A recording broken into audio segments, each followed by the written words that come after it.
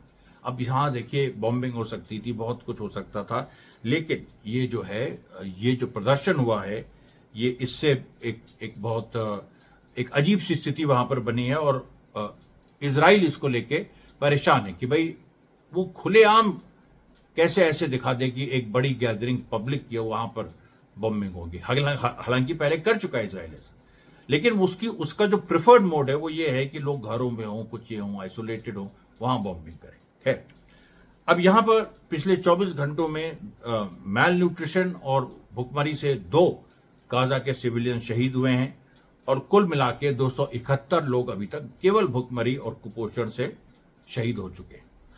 आज देखिए केवल 250 एड ट्रक्स अंदर आई, और 1800 आज आने वाली थी, उसके बदले केवल 250 आई, और उनको भी लुटवाने की कोशिश हुई। लेकिन अब क्या है कि ये जो लुटवाने की इजराइल की कोशिश है ये बहुत कम से कमतर होती चली जाए।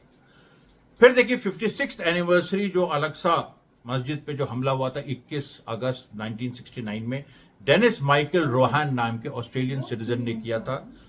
उसने इस चीज को किया था, और यहां पर देखिए उसने क्या हुआ था कि जो 12th सेंचुरी मिनबार जो सलादीन अयूबी के समय का, उसका भी एक हिस्सा जल गया था। लेकिन उसके बाद जो रिटेलिएशन हुआ और जिस तरीके से पूरा एक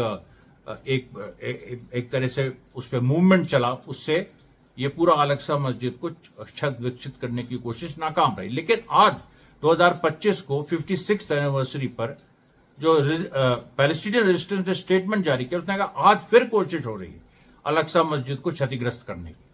और अभी जो पूरा हो रहा है, हालांकि हम लोग ने देखा है कि इजरायली सेटलर्स जो जाते हैं वो टैल्मुडिक रिचुअल्स पढ़ते हैं, गाना गाते हैं, नाचते हैं, जो मस्जिद की शान के खिलाफ है, लेकिन उसको कोई नुकसान पहुंचाने की हिम्मत अभी तक नहीं हुई। एक 1990s में इंसिडेंट हुआ था जिसमें कुछ फिलिस्तीनियों को वहां पर उस मस्जिद के पास कुछ इजरायली एक्सट्रीमिस्ट ने उनको वहां पर हत्या की थी। फिर उसका एक प्रतिकार हुआ बड़ा जबरदस्त, और सब लोग जानते हैं उस चीज को। लेकिन अभी अलक्सा मस्जिद को 56th एनिवर्सरी में ये बताया जा रहा है, जो रेजिस्टेंस ने कहा कि ये उतना ही महत्वपूर्ण है अलक्सा मस्जिद को डिफेंड करना जितना महत्वपूर्ण फिलिस्तीन की आजादी है, उसी के बराबर है। उसके बाद देखिए एक और फिनोमेना सामने आई है कि कुछ ऐसा कोई एक इजरायली कुछ हिल गर्ल्स हैं। हिल गर्ल्स मतलब ये कुछ एक ऐसा मूवमेंट है कि जो इजरायली कुछ लड़के लड़कियां, वो लोग अपने आप वेस्ट बैंक में जहां पर पैलेस्टीनियन सेटलमेंट्स हैं वहां घुस जाते हैं और वहां पर कुछ ना कुछ करते हैं, प्रोवोक करते हैं। उनका ये मानना है कि इजराइल का अभी से जो कंट्रोल पूरे वेस्ट बैंक में है, और ये आंदोलन लंबे समय से चल रहा है। वेस्ट बैंक पे सॉवरेंटी और वेस्ट बैंक पे एनेक्सेशन की बात तो अभी इजराइल ने की है, लेकिन इसके पहले से ये मूवमेंट चल रहा है, और इसमें महिलाएं बड़े स्तर पे इन्वॉल्व है, और ये अकेले रहती हैं और ये ग्रुप्स में घूमती हैं और इस तरह से ही परेशान करती है। एक बार इन लोगों ने 2012 में एक इजरायली आर्मी बेस पे अटैक कर दिया था, उसको वैंडलाइज कर दिया था। तो उसमें उस समय के जो डिफेंस मिनिस्टर थे एहूद बाराक इजराइल के, उनको कहना पड़ा था कि जुविश टेररिज्म भी है, अब बताइए, जूइश टेररिज्म उसने खुद कहा था एवज बाराक में। तो ये सब बातें, ये सब डेवलपमेंट भी हो रहे हैं। फिर अभी देखिए इजिप्ट और जॉर्डन को कैसे गैस के मामले में इजराइल ने फंसाया हुआ है, इसके बारे में भी धीरे धीरे खुलासे हो रहे हैं। आज कोई बड़ा खुलासा नहीं है, लेकिन यह जरूर है कि गैस के इशू पे इजिप्ट और जॉर्डन को blackmail is the right word, blackmail Israel करता है। हालांकि इजिप्ट ने बयान भी एक आज दिया है फॉरेन अफेयर्स ने, और कहा है कि बहुत ही हम चिंता के साथ ये देख रहे हैं कि जो गाजा में हो रहा है, वेस्ट बैंक में हो रहा है, ये वे एक्सेस ऑफ कंडेमिनेशन, कि आप कंडेम करते जाओ। एक एक्सेस ऑफ रेजिस्टेंस है, एक एक्सेस ऑफ ईवल है, और एक एक्सेस ऑफ कंडेमिनेशन है। तो ये पूरी स्थिति है। फिर एक देखिए यूडोथ एरोनॉट, जो इजरायली अखबार है, उसने एक खुलासा किया। उसने क्या खुलासा किया? उसने कहा कि जब 7 अक्टूबर के बाद, जब तुरंत 7 अक्टूबर के तुरंत बाद जब पहला ग्राउंड इन्वेजन इजराइल ने किया था गाजा में, तब कहा था कि हमास के पास 24,000 फाइटर्स हैं और पैलेस्टीनियन इस्लामिक जिहाद के पास 6,000 फाइटर्स हैं। कुल 30,000 पैलेस्टीनियन रेजिस्टेंस के फाइटर्स हैं, और भी कुछ उसमें जोड़ दिए बाकी फैक्शंस के, तो वो 35-40 हजार हो जाते हैं। फिर इजराइल ने कहा कि 15,000 हमने मार दिए। अब जब गिडियन व्हीकल्स शुरू हुआ मई 2025 में, जो एक ऑफेंसिव जो गिडियन व्हीकल्स नाम से जो शुरू हुआ मई में, उसमें फिर कहा गया कि अभी भी पैलेस्टीनियन रेजिस्टेंस की वही स्थिति है, 24,000, 6,000, यानी उसमें पूरा जो है एक चक्कर घूम के फिर वहीं आ गई, सुई फिर वहीं अटक गई। अब आप बताओ, ये पूरी सिचुएशन है। उसके बाद आपको बताएं कि आईडीएफ ने भी एक खेल किया, जो इजराइल में जो स्मोतरिच और बेन गिविर को बहुत दर्द हो रहा है। वो दर्द इस बात का हो रहा है कि आईडीएफ ने ये जो फिलहाल जो गाजा सिटी पे इन्वेजन की बात इतने दिनों से हो रही है, इसको नाम दिया है गिडियन व्हीकल्स 2 या गिडियन चैरियट्स 2। तो यहां बेन गिविर और स्मोतरिच कह रहे हैं कि हम लोग तो सोच रहे थे बहुत बड़ा कोई एक नया ऑफेंसिव होने वाला है, गिडियन चैरियट्स 2 इसको नाम देके या गिडियन व्हीकल्स 2 नाम देके इसकी इंपॉर्टेंस कम कर दी आईडीएफ ने। आप बताओ, ये भी पूरी स्थिति चल रही है। उसके बाद आप देखिए लेबनान में आज इजराइल ने साउथ लेबनान के कई इलाकों में शेलिंग की, और एक लेबनीज सिविलियन शहीद हुए क्योंकि उस पे उनकी मोटरसाइकिल पे सीधे स्ट्राइक किया। उसका नाम शहीद का सलीम अल खतीब है, और उसके ऊपर इजराइल ने यह कह के हमला किया कि ये कहीं ना कहीं हिजबुल्लाह से जुड़ा है, जबकि ऐसी कोई चीज सामने नहीं आई और जुड़ा भी है नहीं। वहां पर जनता में हिजबुल्लाह पॉलिटिकल पार्टी है, कोई वो आतंकवादी संगठन है नहीं। तो वो वहां पर एक जनता भी का बड़ा हिस्सा उसको वोट करता है। तो भाई आप किसी को भी कह के उस तरह से मार दो। फिर आप देखिए कि अल जैतून में गाजा में एक अभी इंसिडेंट हुआ है कुछ देर पहले। शुरू में जब ये वीडियो शुरू हुआ था तब नहीं हुआ था, तब ये खबर नहीं आई थी। 932nd बटालियन नहाल ब्रिगेड की 932nd बटालियन के एक सोल्जर को स्नाइपर फायर में फिलिस्तीनी रेजिस्टेंस ने मार गिरा है। अभी वो इंजर्ड है कि मौत हो गई है ये नहीं पता। अब हम आते हैं, देखिए ईरान की जो इक्तदार एक्सरसाइज, अब इक्तदार एक्सरसाइज जो है ये बड़े लेवल की हुई है, और ये देखिए इसका जो पूरा क्षेत्रफल है, ये Persian Gulf, sea of Oman और इंडियन ओशन इसको कवर करता है। और इसमें जो ईरान की जो ये पूरा इक्तदार एक्सरसाइज है, ये 3 एरियाज को ये कवर करता है। और उसके साथ साथ इसमें जो पूरी एक्सरसाइज हो रही है, ये इसमें drones, coastal anti ship missiles, cruise missiles और भी बहुत शिप्स, छोटी नेवल गनबोट्स, इन सब का इस्तेमाल हो रहा है। उसके साथ साथ कुछ नई मिसाइल्स भी जो शिप टू शिप मिसाइल्स है, वो ईरान इसमें टेस्ट कर रहा है। ईरान ने आज एक शहरूद एरोस्पेस कॉम्प्लेक्स में एक और बैलिस्टिक मिसाइल टेस्ट की। अब ये भी देखिए महत्वपूर्ण है। अभी कुछ दिन पहले मैंने इस पर शॉर्ट भी बनाया था। खुर्रमशहर 5 नाम की एक जो ICBM, वो ये ईरान ने टेस्ट की थी, जो ये बात थी कि 36 मिनट में या 38 मिनट में अमेरिका पहुंच सकती। अब ये जो नई बैलिस्टिक मिसाइल जो शहरूद जो एरोस्पेस कॉम्प्लेक्स है वहां जो टेस्ट हुई, इसके बारे में भी अभी क्लैरिटी नहीं है, लेकिन ये एक बड़ी चीज लगती है। उसके बाद देखिए एक और खबर आई है अमेरिका से कि जो अमेरिका के जो F-18 सुपर हॉर्नेट जेट्स हैं, बहुत क्लासिक माने जाते हैं, वो एक और खो गया है। और इसमें आप सोचिए ये 7वां अमेरिकन F-18 है जो ये गायब हुआ है, और 3 इसमें जो यमन के साथ युद्ध हुआ था अमेरिका का, उसमें गायब हो गए। यमन ने बल्कि मार गिराए थे। तो ये देखिए साफ साफ। अब इसके बाद देखिए अमेरिकन आर्मी में कुछ चाइनीज स्पाइस भी पाए गए हैं, उनको अमेरिका ने पकड़ा है। और अमेरिका ने यह कहा है कि चाइना का जो इन्फिल्ट्रेशन है अमेरिकन मिलिट्री में वो बहुत बड़ा है। और हम जानते हैं कि किस तरह से ईरान के लिए काम करने वाले कितने सारे जूस हैं। तो इस तरह से अमेरिकन जो चाइना के लिए काम कर रहे हैं, इनका भी एक ये भी सच्चाई सामने आ रही है। फिर यमन ने देखिए कल जो हमले किए थे उसके बारे में आज भी उन्होंने रिटरेट किया कि हम गाजा के साथ हैं और हम अंतिम दम तक रहेंगे। उसके बाद उन्होंने कहा कि जो अभी खासतौर पे जो अल-अक्सा मस्जिद की 56th एनिवर्सरी पे उन्होंने कहा कि ये हमारा भी उतना ही कमिटमेंट है इस मस्जिद को बचाने का, और इसकी शान के खिलाफ कुछ ना हो जितना पैलेस्टीनियन रेजिस्टेंस का है। तो ये भी देखिए एक महत्वपूर्ण स्टेटमेंट है। उसके बाद ये जो ईरान के इक़्तिदार जो पूरी एक एक्सरसाइज है, ये इसका और भी नाम है सस्टेनेबल पावर 1404, और इसमें ईरान की नासिर, कादिर और एंटी शिप क्रूज मिसाइल ये सब टेस्ट हो रही है। इसको मैंने थोड़ा सा और क्लैरिफाई कर दिया। फिर देखिए इराकी फोर्सेस ने इराक में आज इस्लामिक स्टेट के कुछ सेल्स बस्ट किए हैं इराक में, और ये भी बड़ी खबर है। और इराकी फोर्सेस ने आईसिस के पास जो हथियार थे, कुछ पोलिश मेड थे, कुछ रेयर हथियार थे, जैसे रेडॉम PM-98 सब मशीन गन, ये सब जब्त की है।